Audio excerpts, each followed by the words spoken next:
Hi everybody, my name is Yash and this is a video about how I read polity for clearing 3 UPSC prelims, 1 UPPCS prelims, many CDS ND examinations and in fact many more examinations such as the NET JRF and other civil services prelims and government examinations of grade B, grade C levels. Okay. Now, before I move to how you should be preparing polity, what books you need to read, how you need to read them, I just want to introduce myself a little bit. These are my credentials, and these are not here to boast. I have not achieved something extraordinary. I have not cleared the UPSC or UPPCS exam completely. However, I am putting out these credentials so that whatever I say, it holds some gravity. वो आपको सच लगे, उसमें थोड़ी सी gravity और weight लगे. And whatever I say, I have actually followed it by word, by spirit, by heart. And मैं सिर्फ आपको वही बताऊंगा जो मैंने follow किया है, जिसमें मेरी expertise नहीं है. I would not say anything about that. Now, my credentials are 3 in 3 UPSC prelims. I have never failed a UPSC prelims in my life. In fact, I have never failed any type of prelims till now. I have cleared once. I have given UPPCS prelims that I have cleared. I'm a PhD scholar in sociology. I have cleared CAT in my first attempt with a 97 percentile. I am an IIM dropout. I am a dropout from IIM Rohtak. I have cleared the UGC NET JRF exam in sociology in the year 2023. That was also in my very first attempt. Okay. Now, we move to the main part of the video. First, let me tell you what is the importance of polity. उसके बाद हम आगे देखेंगे वो कैसे पढ़ना है. Polity क्यों important है आपको सबको पता है, बहुत क्वेश्चंस आते हैं, सॉल्वेबल होते हैं. बट टॉकिंग स्टेटिस्टिकली 16, 12, 14, 15, 11 अराउंड 12 से 13 क्वेश्चन हर साल आ रहे हैं. The more important thing is 12 से 13 क्वेश्चन शायद एनवायरमेंट या साइंस एंड टेक के भी आ रहे हो. But how many are you able to solve? अगर आप अच्छे से रीड करते हो, बहुत अच्छे से इन्वायरमेंट रीड करते हो, may be 6, 7, hardly 8 on a good day. इससे ज़्यादा आप सॉल्व नहीं कर पाओगे इन्वायरमेंट जैसे सब्जेक्ट में. But in a subject like polity, ऐसे सब्जेक्ट में I can tell you, if you read polity with Laxmikant and the standard resources that I am going to talk about, अगर 12 क्वेश्चन आते हैं on a decent day, you will be able to solve 10. On a very good day maybe 11, maybe 12 also. So now talking statistically 12 question या 11 question would mean around 22 to 24 marks in an exam where the cutoff is nearly 96, 95, 96. That is also little inflated. Cutoff तो 88, 89 के आसपास ही होती है. But if I take the cutoff is 96 और 24 number मेरे यहाँ से आ रहे हैं, I am solving the 1/4 paper, 1/4 paper effectively, 1/4 paper जितना मुझे क्लियर करने के लिए चाहिए by just one subject. So that is what I want to talk about कि ये कैसे करना है आप. ठीक है. Now the resources that I have used, बहुत से लोग कहेंगे read newspaper on a daily basis, बहुत ज़्यादा न्यूज़पेपर पढ़ो, और अदरवाइज नॉट इवन न्यूज़पेपर. कुछ लोग बोलेंगे कि PIB से पढ़ो. Some would say by very standard books like DD Basu और ओरिजिनल राइटर से पढ़ो. No, read polity by Laxmikanth. I will again provide the right resources और उसके साथ साथ उनके प्रूफ्स भी कि क्यों पढ़ना है. मैं उसके साथ ही बात करूँगा, उसके बिना बात नहीं करूँगा. पॉलिटी बाय लक्ष्मीकांत ये आपको पढ़नी. इनफैक्ट यही एक स्टैटिक रिसोर्स आपके पास होना है. इसके अलावा you do not need any static resource at all. Now the second is Vision CA magazines. ये पढ़नी है या फिर PT365 पढ़नी है. What is better? CA magazines are much better अगर आप ये पढ़ते हो, because there is a continuity in it. अगर आप न्यूज़पेपर्स पढ़ रहे हो, नहीं पढ़ रहे हो, इट वुडंट मैटर मच. अगर आप CA मैगजीन पढ़ते हो, बिकॉज हर महीने पढ़ते हो, you are updated on it. जो भी उसमें चीज़ों में बिल्डिंग हो रही है, चीज़ें इवॉल्व कर रही हैं, you will be able to see the evolution of it completely throughout the year. दूसरा, एक बैकलॉग क्रिएट नहीं होता. PT को एंड में रखने में थोड़ा सा टाइम ज़्यादा लग जाता है. And third, I read bare act which was very selectively red. कुछ फंडामेंटल राइट्स जो आपको समझ में ना आए, कुछ DPSP जो आपको समझ में ना आए, कुछ क्लॉजेज ऐसे हो जाते हैं कई बार, जैसे 16(4), 16(5) में एग्जैक्टली क्या अंतर है, 16(3) क्या है. हमें 16 तो पता है क्या होता है, रिजर्वेशन की बात करता है, बट ये एग्जैक्टली डिफरेंसेस क्या है, ये क्लियर करने के लिए मैंने बेयर एक्ट पढ़ा था बहुत selectively. You can also choose not to read it, not a problem. Our constitution NCERT मैंने ऑप्शनल, मतलब मैंने रीड करी थी. Why do I say it is optional? After reading it for around 3 times I found no question at all जो लक्ष्मीकांत से ना हुआ हो और इससे हो गया हो, इस NCERT से हो गया हो. ऐसा एक भी क्वेश्चन मुझे नहीं मिला. I did not find it. So the resources come down to 1 and 2, Vision CA magazine and polity by Laxmikant. Now why should we be reading it?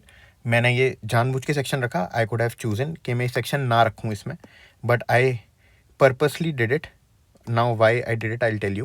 जिससे कि नॉट जस्ट कि मैं कह रहा हूँ इसलिए, somebody who has cleared prelims multiple times, but आपको अपने सामने एग्जाम्पल मिल जाए. Let us do an exercise. शायद 2 से 3 मिनट लगेंगे, but you will be able to counter all the doubts जो आपके दिमाग में आ रहे हैं, है ना, उनको आप इनकाउंटर कर पाओगे और रिफ्यूट भी कर पाओ. Now read the question. With reference to Indian polity, consider the following statements. An ordinance can amend any central act. An ordinance can abridge a fundamental right. An ordinance can come into effect from a backdate. Ordinance के बारे में question है, line by line picked up from. ये एक random page है. Again what something that I want to tell is, ये एक random page है जो मैंने 2025 के, दिस इज फ्रॉम 2025 पेपर. ये मैंने रैंडम पेज निकाला जिसपे पॉलिटी के बहुत सारे क्वेश्चन थे, एंड आई सर्च्ड. ये same exercise you can repeat it with other pages of the polity paper. Polity के जो भी क्वेश्चन हैं इस paper, 2024 paper, 2023 paper, any paper, you can check it out and you will find questions directly from this. Now this is a short of the book M Laxmikanth. ये ordinance की बात कर रहा है, ऑर्डिनेंस ऑफ द प्रेसिडेंट की बात कर रहा है. We move. An ordinance can amend any central act. Read this as I underline. His ordinance making power is coexistence as regards all matters except during flowing powers of the parliament. An ordinance can issued only on the those subject which parliament can make laws on. और ये वही बात कह रहा है, an ordinance can amend any central act. Central act पर उसका पूरा जोर रहता है. First is correct. An ordinance can abridge a fundamental right. An ordinance is subject to the same constitutional limitation as an act of parliament. Hence, an ordinance cannot abridge or take away any of the fundamental right. You see, the question is picked. It is picked line by line. It is picked line by line from here. ऐसा आप किसी भी question के साथ repeat कर लो, any question. मैं आपको 2-3 question में और दिखा दूंगा. An ordinance can come into effect from a backdate. ये थर्ड है. An ordinance like any other legislation can be retrospective. Retrospective का मतलब backdate. So you see question from Laxmikanth directly solved. This question again it involves in national park वगैरह, तो इसको नहीं करेंगे because में एनवायरमेंट का पोर्शन आ जाता है. अदरवाइज ये भी कर देता मैं. Now we see the 53rd question. ये देखो कॉन्स्टिट्यूशनल बॉडीज़ की बात कर रहा है. अगर आपने लिटरली इंडेक्स भी ठीक से पढ़ा होता तो आप ये सॉल्व कर लेते. ये नेशनल सिक्योरिटी काउंसिल, देखो ये कहाँ दिया कॉन्स्टिट्यूशनल बॉडीज़ में. कॉन्स्टिट्यूशनल बॉडीज़ हैं, ये नहीं दिया हुआ है इसमें, ठीक है. और ये सिर्फ इंडेक्स रीड करने की बात है. Why am I doing all of this? I am doing all of this just so that I can reinstate your belief in standard resource such as Laxmikanth. एक क्वेश्चन और देख लेते हैं. ये क्वेश्चन मैं आपको बताना चाह रहा हूँ कि कहाँ से आ रहे हैं. Let's read the 55th question. Provision in the constitution of India state under. मतलब ये तो पढ़ना भी क्राइम है मेरे लिए, बिकॉज ये बोल रहा है सेपरेशन ऑफ जुडिशरी, ये डीपीएसपी सबको पता है. Valuing and preserving our rich heritage composite culture, ये क्या है, फंडामेंटल ड्यूटी है. Prohibition of employment of children, ये फंडामेंटल राइट है, ठीक है. All of this, all the 3 are correct. क्या ये लक्ष्मीकांत से? हाँ बिल्कुल लक्ष्मीकांत से. मैंने स्क्रीनशॉट अटैच नहीं किया, but you read all the chapters, fundamental rights, fundamental duties, DPSP, you will find all of this as it is. Let's read 54th. Constitution of India explicitly mentions that in certain spheres governor has his or her own discretion. उसके पास अपना discretion होता है, ठीक है, अपनी will होती है. मतलब गवर्नर्स की पावर के बारे में बात कर रहा है. और दूसरा जो स्टेटमेंट है वो प्रेसिडेंट ऑफ इंडिया क्या स्टेट लेजिस्लेचर का बिल अपने आप से रिजर्व कर सकता है या नहीं, वो अभी आंसर तो हमें पता ही है, बट लेट्स सी क्या लक्ष्मीकांत में दिया हुआ है. Let's see. Here is your Laxmikanth. Now I will quote from it directly. You see, the Constitution makes it clear that in any question arises whether a matter falls within the governor's discretion or not, the decision of the governor is final and the validity of anything done by him cannot be called out. This is a constitutional discretion. ये दिया हुआ है और ये Indian matters में चलता है. जो फर्स्ट स्टेटमेंट कह रहा है एग्जैक्टली वही है. ये देखो मैंने यहाँ नोट भी किया हुआ है. If you can just see it, ये discretion has been both situational और कॉन्स्टिट्यूशनल. यानी कि गवर्नर के पास जो होता है वो सिचुएशनल डिस्क्रेशन भी होता है और जो प्रेसिडेंट के पास भी होता है, और एक कॉन्स्टिट्यूशनल डिस्क्रेशन भी होता है. ये नीचे भी दिया हुआ है कि ये वाला पैराग्राफ पढ़ोगे तो वो यही बताता है. तो this is directly from Laxmikanth. Again, can a president reserve a bill on its own? ये भी एलैबोरेटली इस ही चैप्टर में डिस्कस है. आप इसको पढ़ेंगे आपको पता लग जाएगा. एक ये भी है, bill reserve by the governor for consideration president. President can not reserve a bill on his और ओन विल. वो गवर्नर को ही पास ऑन करना पड़ता है प्रेसिडेंट को, तभी वो रिजर्व होता है. This is why am I doing this? I am just doing this. आप you can open any random page from 2025 paper. 2025 paper तो मैंने अपनी प्लेलिस्ट में सॉल्व करा रखा है. If you find it you can read it from there also. पूरा paper आप देख सकते हैं और लक्ष्मीकांत से ही हैं सारे क्वेश्चन, सारे all question from Laxmikanth. 2024 paper में भी शायद एक आधा क्वेश्चन जोड़ के all question from Laxmikanth. This is the trend. एक आधा पेपर में कोई एक आधा क्वेश्चन कम ज़्यादा हो सकता है, but this is the trend. So yes, you should be reading Laxmikanth. So first source is Lakshmikant. Second, we come to the CA magazines.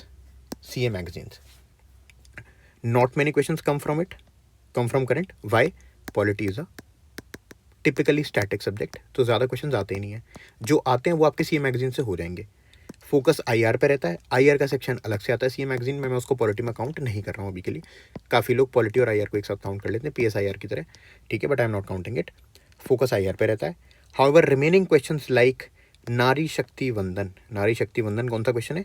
ये वही क्वेश्चन है जो मैंने अपने थंबनेल में अटैच किया हुआ है, आप उसे पढ़ सकते हैं। ये जो क्वेश्चन था नारी शक्ति वंदन का, ये लक्ष्मीकांत में से नहीं था। लक्ष्मीकांत में से क्यों नहीं था? क्योंकि एक न्यू लॉ पास हुआ था, और अगर ये न्यू लॉ पास हुआ था तो ये कहाँ आएगा?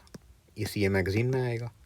और सीए मैगजीन से क्या ये हो पाया था? 100% वर्ड बाय वर्ड वहाँ से आया था और ये हो गया था, ठीक है। Bare act, again I have told you, specific fundamental और डीपीएससी मैंने रीड किए थे। फॉर एग्जाम्पल मैंने एग्जाम्पल भी दिया, 16 मुझे पता है, लेकिन 16(4), 16(3), 16(5) ये पता करने के लिए आपको कई बार रीड करना पड़ता है। लक्ष्मीकांत में ज़्यादा गिवन नहीं है। Again not needed necessarily, but yes you can read it और फ़ायदा ही देगा। Now we come to the most important part. अगर आप इतनी देर तक रुक पाए हो इस वीडियो में, आपको कुछ भी अच्छा लगा इस वीडियो में, तो this is the main part. How do you read Laxmikanth? सब बोलते हैं लक्ष्मीकांत पढ़ो, नोट्स बना लो, लक्ष्मीकांत से सीख लो, पढ़ लो। How do you actually read it to retain it for the maximum time? कैसे नोट्स बनाते हैं, I will tell you.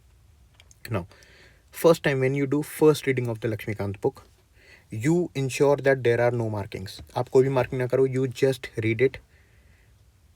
You just read it to understand what is written. Read and understand. Just try to understand the spirit of the constitution. वो क्या कहना चाह रहा है, कैसे हमारा फ्रेमवर्क है, कैसे वो काम करता है, बेसिक फेडरल क्या होता है, what is federal, what is unitary, what is the difference between a PM and a president. ये चीज़ें ग्रैस्प करने की कोशिश करो, बस ज़्यादा दिमाग लगाओ ही मत, ठीक है। सेकेंड रीडिंग में अंडरलाइनिंग, हाईलाइटिंग करनी है। कैसे करनी है मैं दिखाता हूँ। थर्ड रीडिंग में, ये थर्ड रीडिंग है, making notes with in the book, ये तीसरी रीडिंग में होना चाहिए। So this is the first reading, this is the second reading, this is the third reading, okay. Books में नोट्स बनाने, ये क्यों बनाने, अलग से बुक क्यों नहीं बनानी, वो भी बताता हूँ। पहली रीडिंग करी, चीज़ें समझ में आ गई। दूसरी रीडिंग पर जब हम आए तो हमने ऐसे, इस तरीके से आप देख रहे हो, ये हल्का सा हाईलाइटेड होगा पोर्शन, ये हाईलाइटेड होगा पोर्शन, ऐसे आपको हाईलाइट करना है। पेंसिल से भी कर सकते हैं, मैं पेंसिल और हाईलाइटर दोनों का यूज़ करता था। सो दैट यू नो कि क्या पार्ट ज़्यादा इंपॉर्टेंट है, क्या पार्ट आप बार बार भूल रहे हो, क्या लास्ट टाइम समझ में आ गया था, what I was able to understand the last time, और क्या समझ नहीं आया था। To mark important things and the things that you don't remember. Important things first and things that you don't remember, ठीक है।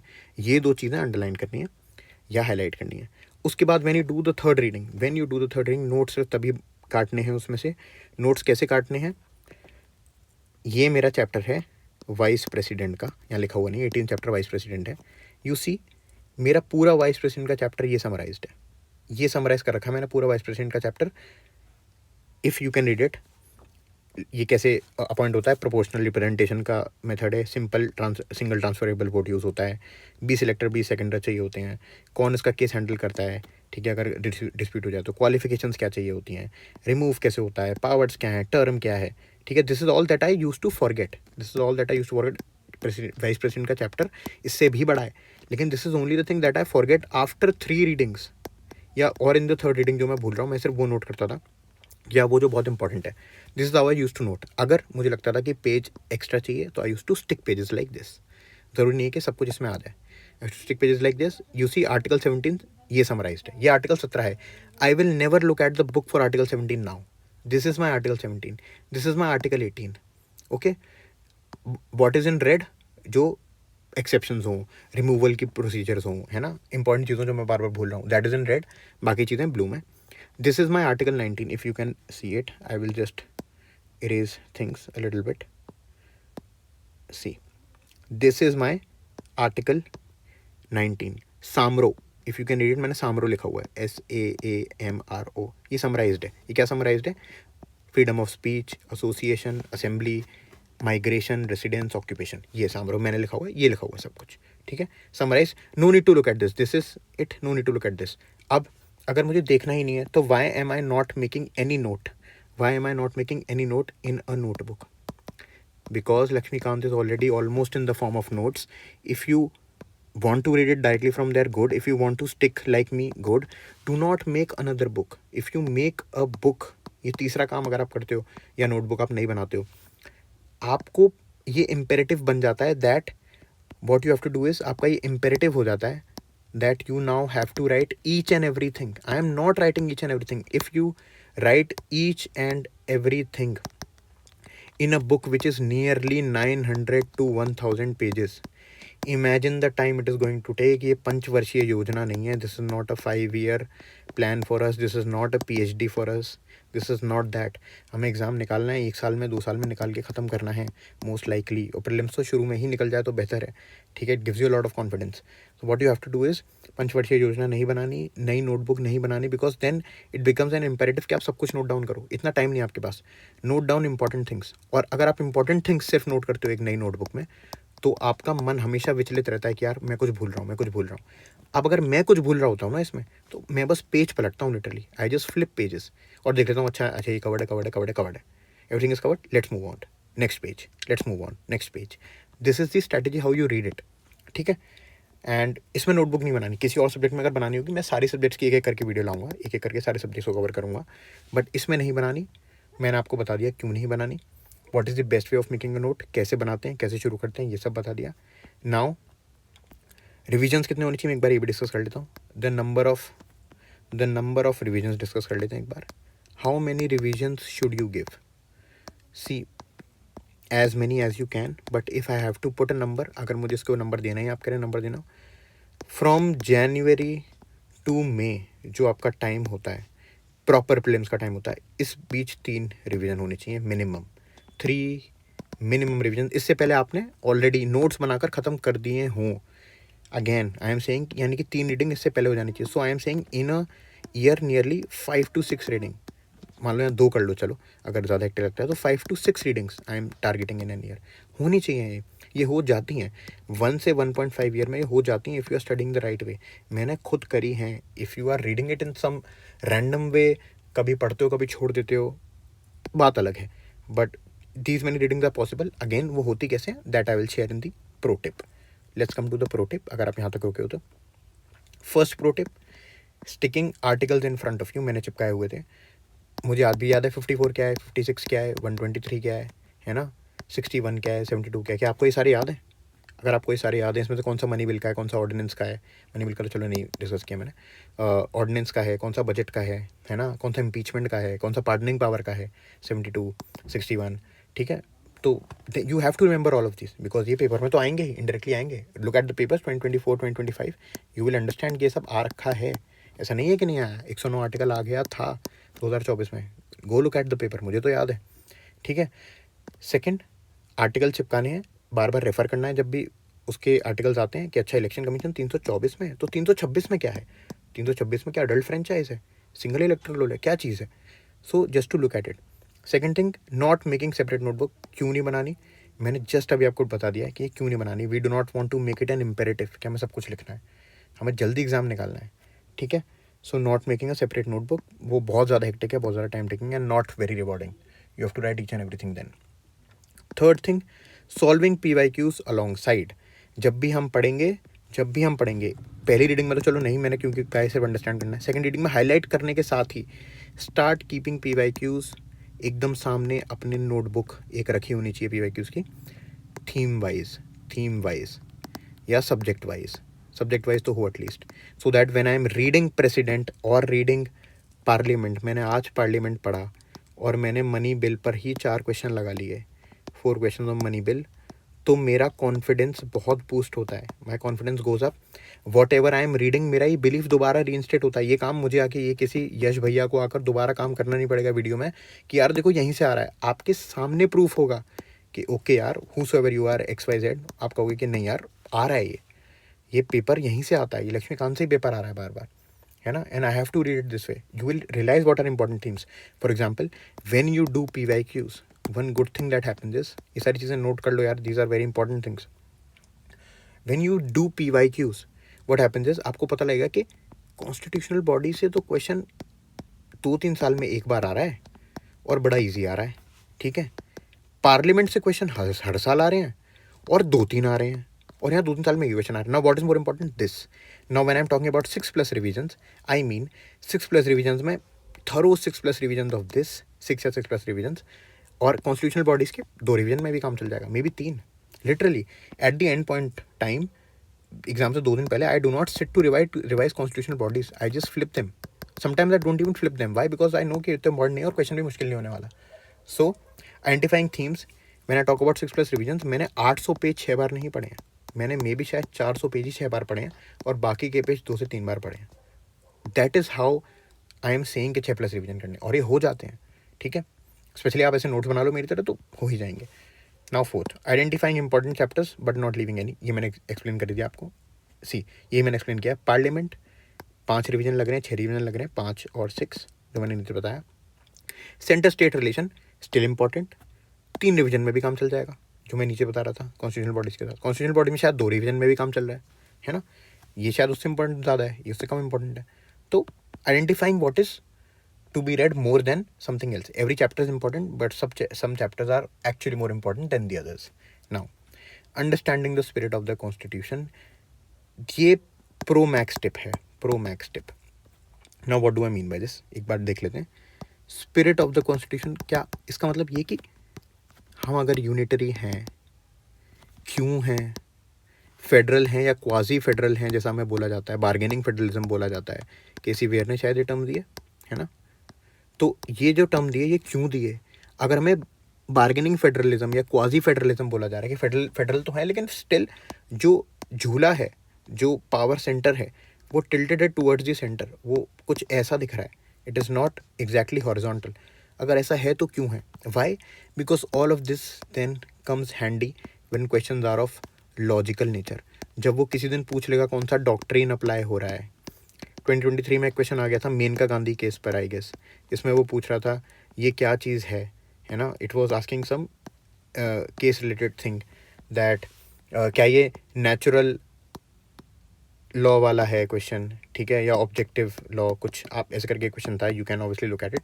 ठीक है, तो ये किसका क्वेश्चन है, वो कैसे होना था? It was to be solve by logic. And how do develop that logic? By understanding the spirit of the constitution. ठीक है, अगर आपको स्पिरिट समझ में आ गई तो आपको एक ऐसे क्वेश्चन जो लॉजिकल है वो आंसर करने में आसानी होगी. ठीक है, आर्टिकल बेस्ड क्वेश्चन में कई बार वो घुमा के पूछेगा तो आपको पता लगेगा अच्छा ये आर्टिकल अप्लाई हो रहा है, इस तरीके से अप्लाई हो रहा है. जब वो बोलता है, एक क्वेश्चन आपने बहुत देखा होगा, जब वो बोलता है what is constitution, what is constitutional, या what do mean by the constitutional democracy in India. ये क्वेश्चन था शायद 2019 या 20 में, जिसमें वो बोलता है कि लिमिटेड गवर्नमेंट, हमारी गवर्नमेंट जो है लिमिटेड है. क्यों? क्योंकि कॉन्स्टिट्यूशन उस पर लिमिटेशंस डालता है. ठीक है, तो this thing also you need to know कि ये लिमिटेड वर्ड कैसे समझ में आया मुझे. मैंने जब ये पढ़ा कॉन्स्टिट्यूशन, वरना उसमें बहुत सारे ऑप्शन थे जो सिमिलर लग रहे थे, है ना. तो when we mean by we are a parliamentary democracy, parliamentary democracy का मतलब क्या है कि there are people sent by us and they are accountable to us, है ना. They are accountable to us, MPs are accountable to us and council of minister are accountable to MPs. ये meaning होता है एक parliamentary democracy का, है ना. ठीक है, तो this is the spirit of the constitution. It is also very helpful in mains. When you write certain answer in mains it will be very helpful for you to understand all of this. Okay, so now we have discussed all of this. मैं लंबा नहीं करना चाह रहा इसको. If there is any doubt still remaining कि कैसे पढ़नी, क्या पढ़ना, कुछ भी और जो कि सर ये नहीं समझ में आया, भैया ये नहीं समझ में आया, you can either comment, go down to my Telegram, tell me कि ये नहीं समझ में आया. Link is in the bio. आप जाओ, ये मेरी बायो में है, एक्चुअली डिस्क्रिप्शन में भी है. That is what I am talking about. Description में लिंक है, आप जाओ, मैसेज करो. Advises are free, mentorship is free, all of that is free. I am not running any paid course. I am not in affiliation with any institute. मैं सिर्फ अपना experience share कर रहा हूँ. And that is what I am doing for the benefit of the community that I belong to, which is the aspirant community. I am very proud of it. किसी भी exam की aspirant community is the best community. ठीक है, हम एक दूसरे से ही सीखना है. We know what the other people are doing. Coachings अपना पैसा बना रही हैं, टीचर्स अपनी मार्केटिंग कर रहे हैं again. So that is all that we know. Just message me if anything is still not clear. Please tell me in the comments what more would you like to see. Please tell me. And yeah, comment down, subscribe, like. It keeps me motivated. All the best to everybody and keep studying.